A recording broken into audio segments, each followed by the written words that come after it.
Basic Fit, go for it. Salut à tous, c'est Doris.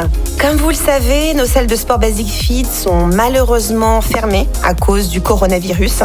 Mais je voudrais vraiment pouvoir vous aider d'une autre façon. Et au nom donc de Basic Fit, je réalise ce podcast de 10 minutes, entraînement à la maison, dans lequel je vais tenter de répondre à autant de questions que possible sur les situations auxquelles nous sommes confrontés en ce moment.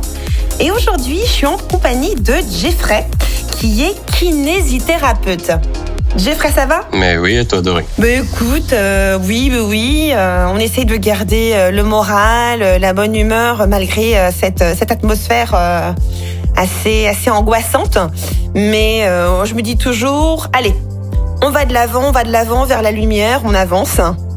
Donc, tu es kinésithérapeute depuis combien de temps alors ? Alors, je suis kinésithérapeute depuis 5 ans et je suis également diplômé en médecine chinoise depuis 8 ans et récemment diplômé en ostéopathie également. Ouh, d'accord. Écoute, un sacré CV. Donc, justement, j'ai besoin de ton aide puisqu'on a pas mal de membres qui nous ont adressé des questions assez pertinentes, notamment Kelzé, qui nous dit « Bonjour, j'ai une question. Je suis curieux de savoir si vous pouvez m'aider. Pour mon travail, je dois beaucoup marcher. Le soir, mes pieds me font mal. Est-ce que je porte les mauvaises chaussures ou bien la façon dont je marche n'est-elle pas bonne ? J'espère que vous pourrez m'aider. Salutations. » Qu'en penses-tu ? Qu'est-ce que tu as à nous dire pour nous aider alors ? Alors, par rapport à ça, il y a plusieurs choses. C'est souvent les périodes où on a mal aux pieds, c'est des périodes où on marche beaucoup plus que d'habitude. Donc ça peut être juste une période de transition. Après, il y a une deuxième chose, c'est les chaussures. Forcément, si on a des chaussures avec une semelle très plate, ça va pas vraiment soutenir l'arche du pied et du coup, ça peut être sensible. Et du coup, si ça dure depuis un certain temps, il faut peut-être en fait d'une certaine façon muscler les pieds. Et puis voilà, ça c'est une spécialisation, une spécificité que les kinés peuvent traiter assez facilement.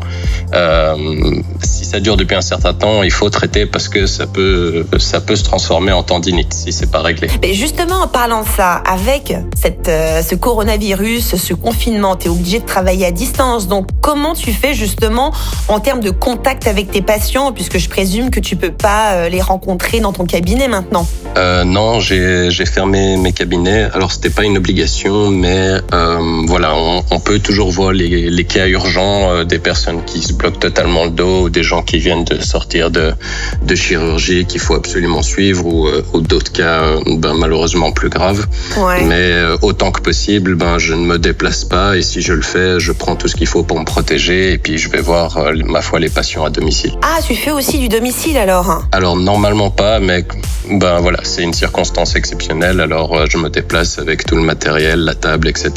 dans les cas d'urgence. Ok, donc il y a vraiment une certaine attitude à adopter en termes aussi aseptiques pour pouvoir éviter de se contaminer. Ah oui, effectivement, mais on a vraiment besoin de vous, de toute manière, que ce soit les kinés, en ce moment... On en profite aussi pour remercier le corps soignant, tout ce qui est ambulancier, infirmières, pompiers, puisque effectivement, là, on a vraiment besoin de vous. En parlant de sport, parce que Basic Fit, justement, prône le bien-être, la santé et donc le sport. Est-ce que tu prends le temps aussi, justement, de combiner entre tes consultations avec le sport ? Comment ça se passe ? Alors, pour simplifier la chose, parce que forcément, il y a plein de choses sur lesquelles on peut jouer, la souplesse, le renforcement musculaire, tout ce qui est cardio. J'essaie de tout scinder sur des tout petites périodes de temps pour que ça me prenne pas trop de temps. Et du coup, je fais des périodes d'entraînement d'une demi-heure par jour et je sépare tout en fait pour que ce soit simple et efficace tout simplement. Écoute, j'ai envie de te dire, continuons aussi avec nos questions puisqu'il y a quand même pas mal de personnes qui sont blessées, qui aimeraient avoir des justement conseils en termes de bonne posture pour s'asseoir, des bonnes postures aussi sportives.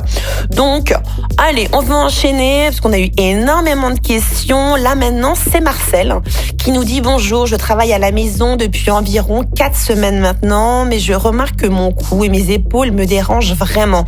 Je sens comme des tensions. Je vis seule et personne ne peut me masser. Y a-t-il une possibilité de masser pour que mes muscles se détendent ? Avez-vous une autre solution ? Alors, La première, très simple, pour s'automasser, c'est s'il y a à la maison une balle de tennis ou quelque chose de relativement rond, juste plaquer la balle de tennis contre un mur et se mettre contre la balle de tennis pour en fait s'appliquer un automassage. Ça, c'est une manière assez simple de le faire pendant 4-5 minutes et essayer de faire rouler la balle dans les zones de douleur.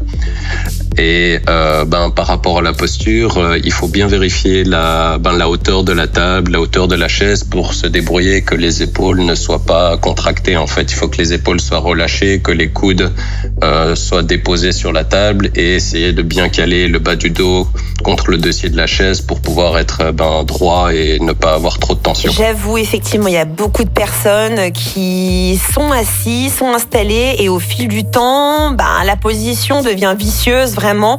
Elle devient plus physiologique. Donc effectivement, c'est là où ça peut être source de tension, mais on s'en rend jamais compte jusqu'au moment où la tension commence à s'installer. Donc c'est vrai que je suis d'accord avec toi. Et effectivement, j'ai quelqu'un du corps médical qui m'avait parlé aussi de la balle de tennis. Et même si j'étais vraiment dubitative au début, j'avoue, ça m'a enlevé pas mal de tension. On va continuer avec Kevin qui nous dit « Salut, merci pour ce podcast. Je me pose une question depuis un certain temps.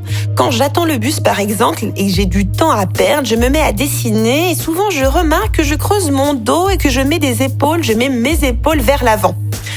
De temps en temps, j'essaye de me tenir droit, donc les épaules en arrière et la tête droite, mais je ne suis pas à l'aise.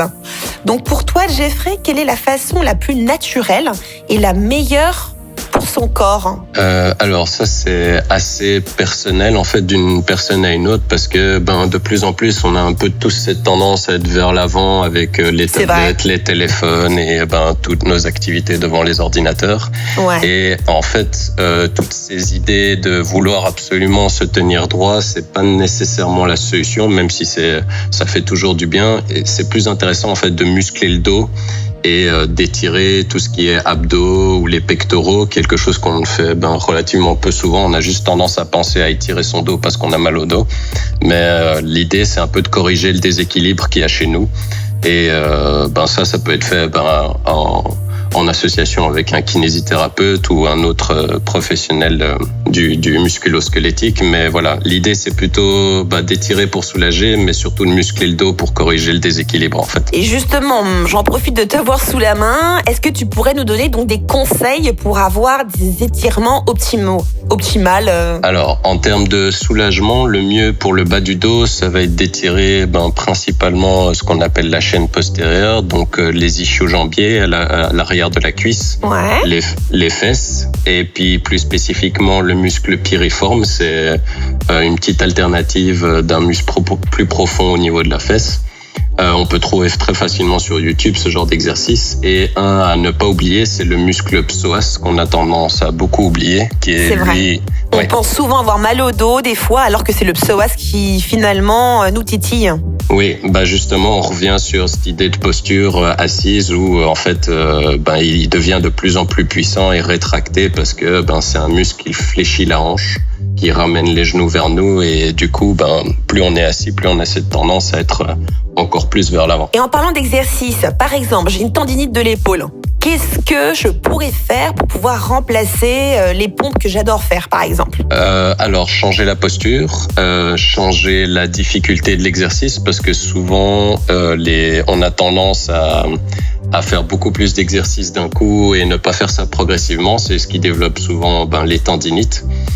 C'est des lésions de surcharge. Donc, même chose pour la course à pied ou les autres sports. Quand on recommence un sport ou qu'on a plus le temps, comme maintenant, on a tendance un peu à trop en faire, alors qu'il vaut mieux scinder un peu plus les exercices et travailler différentes régions et progresser petit à petit. Donc, la première chose, c'est essayer de diminuer soit l'intensité, soit le temps auquel on consacre l'exercice et d'y aller beaucoup plus progressivement. D'accord. Écoute, en tout cas, merci beaucoup Jeffrey de m'avoir accordé de ton temps. Je vois que les 10 minutes sont déjà écoulées. Oh, qu'est-ce que ça passe vite. T'as un dernier petit conseil à nous donner avant de terminer? Alors, c'est pas une surprise, mais restez chez vous. Essayez de prendre un petit peu de temps pour vous, ne serait-ce qu'une petite demi-heure par jour, que ce soit faire du sport, essayer de positiver un peu sur tout ce que vous pouvez faire sur cette période de temps où vous avez un peu plus de temps. Et voilà, pour tout ce qui est nutrition et entraînement, vous avez déjà reçu pas mal de conseils du personnel trainer, donc je vais pas continuer là-dessus, mais voilà, prenez un peu de temps pour vous-même. C'est vrai qu'effectivement sur l'application Basic Fit, entre les cours GXR et les cours justement Basic Fit Home, il y a quand même l'embarras du choix.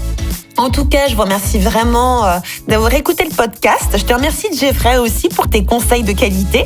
Et on espère vous revoir très bientôt dès que nos salles de sport seront réouvertes. Donc, c'était Doris. Et surtout, les amis, n'oubliez pas, la santé d'abord. Prenez soin de vous. Bisous. Basic Fit, go for it.